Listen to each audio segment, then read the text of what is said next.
लखनऊ में उत्तर प्रदेश राज्य कर्मचारी महासंघ अधिवेशन आयोजित किया गया।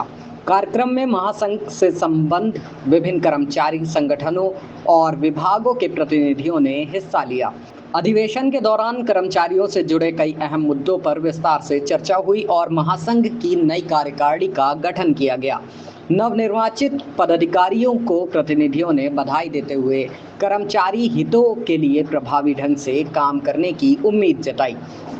वक्ताओं ने वेतन भत्ते, पदोन्नति, पुरानी पेंशन व्यवस्था और अन्य सेवा संबंधी मांगों को प्रमुखता से उठाया। साथ ही सरकार से लंबित मांगों पर सकारात्मक कार्रवाई की अपील भी की गई। महासंघ के पदाधिकारियों ने कहा कि कर्मचारियों की समस्याओं का समाधान संवाद और वार्ता के जरिए होना चाहिए। नई कार्यकारिणी ने संगठन को मजबूत करने और कर्मचारी हितों के लिए लगातार संघर्ष करने का संकल्प लिया। क्या सरकार से अपील करना चाहेंगे?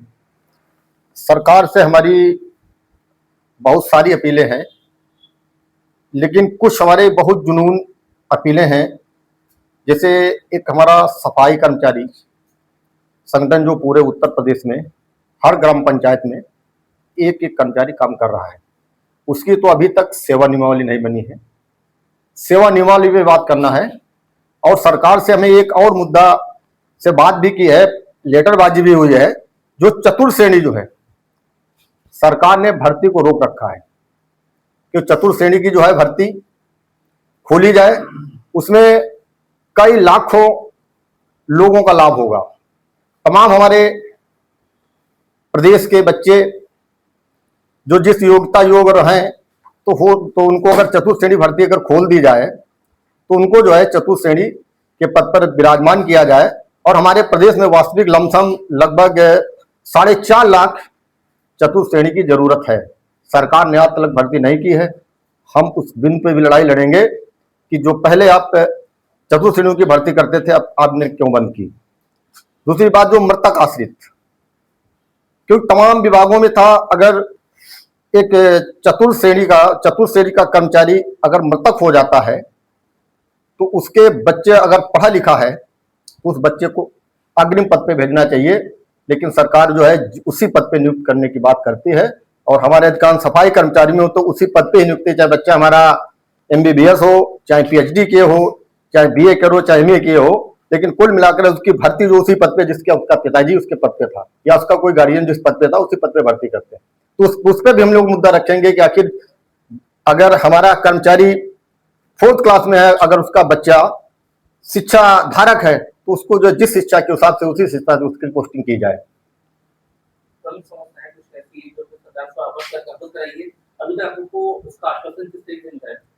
जो प्रमुख मांग है, जो हमारी सबसे बड़ी है, पुरानी पेंशन। पुरानी पेंशन के लिए हम हमारे प्रदेश अध्यक्ष, तमाम संगठन के लोगों ने, राष्ट्रीय अध्यक्ष वगैरह, हम लोगों ने दिल्ली में कई बार प्रदर्शन किया और आश्वासन भी दिया गया कि हम आपकी जो है पेंशन को कुछ न कुछ करेंगे। NPS से जब हम लोगों की वार्ता हुई, विरोध सरकार ने ज्यादा देखा तो NPS से UPS करने की बात कही, UPS कर दी।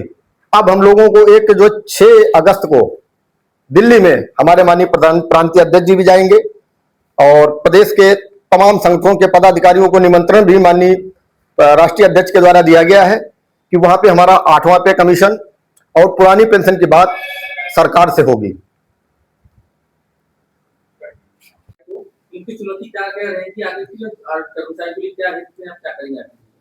आज चुनाव उत्तर प्रदेश राज्य कर्मचारी महासंघ और उत्तर प्रदेश मिनिस्ट्रियल फेडरेशन का आज चुनाव था। हम उत्तर प्रदेश राज्य कर्मचारी महासंघ के महाअध्यक्ष हमारे प्रदेश के कर्मचारियों और सदस्यों पदाधिकारियों ने चयन किया और फेडरेशन के अध्यक्ष हमारे संदीप पांडे जी को निर्वाचित हुए। हम लोग एक साथ मिलकर जितने हमारे महामंत्री पाल जी हैं, हमारे उपाध्यक्ष मयंक सिंह हैं, हमारे संरक्षक महोदय, कोषाध्यक्ष महोदय, कुछ लोग हैं, हम लोग एक साथ मिलकर जो हमारी पुरानी पेंशन बहाली है, 8वां वेतन है, जो आशा रसोईया, आशा बहू जो सेक्टर में प्राइवेट सेक्टर में काम कर रहे न्यूनतम 28,000 दिया जा, तमाम मुद्दों को लेकर वेतन भी संगति हो, हम लोग तमाम मुद्दों को लेकर उत्तर प्रदेश सरकार से और केंद्र सरकार से बैठक कर निर्णय लेंगे और संघर्ष हम चाहूंगा, आपके माध्यम से कहना चाहूंगा कि उत्तर प्रदेश के सभी संगठन एक साथ हाथ मिलकर लड़े और राज्य सरकार और केंद्र सरकार से अपनी पुरानी पेंशन, 8वां वेतन हो, जो वेतन विसंगति हो, प्राइवेट सेक्टर में लोग काम करने वाले 28 न्यूनतम 28,000 और प्राइवेट सेक्टर में जो नियुक्तियां हो रहे हैं, सरकारी सेक्टरों में नियुक्ति क्या, प्राइवेट सेक्टर को बंद किया जा, तमाम मुद्दों को लेकर हम लोग वार्ता करेंगे और चुनाव हुआ हम लोग बैठक करेंगे और सरकार से लड़ने का दो हाथ करने का काम करेंगे। जमीन सरकार की रणनीति आ रही है।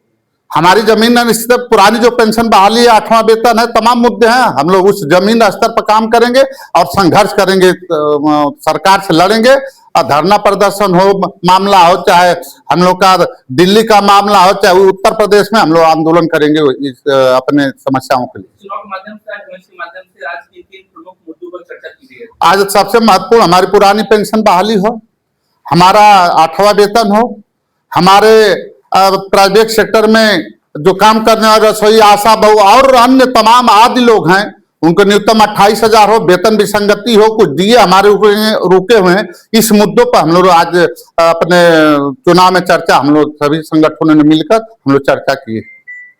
पुरानी जो बहुत सारी प्रॉब्लम्स थी अभी तक नहीं सॉल्व हुई, तो उसके लिए आप क्या आगे बताएं? हम लोग सरकार से लड़ेंगे, अपनी समस्याओं के लिए सरकार से लड़ेंगे। केंद्र में पुरानी पेंशन बहाली हो या 8वां वेतन हो, अन्य मुद्दे हो, हम लोग एक मंच पर आएंगे। हम लोग अभी भी आपसे अनुरोध कर रहा हूं कि सभी संगठनों को एक मंच पाइए, हम लोग सरकार से लड़े और कर्मचारियों के हित में सभी मांगे जो है अपन सरकार से लड़कर मनवाएं और केंद्र सरकार और राज्य सरकार से हम लोग संघर्ष करने का काम करेंगे। केंद्र सरकार कर्मचारियों से वहां से मिलकर केंद्र सरकार से लड़ेंगे और राज्य कर्मचारी मिलकर राज्य सरकार से हम लोग लड़ेंगे।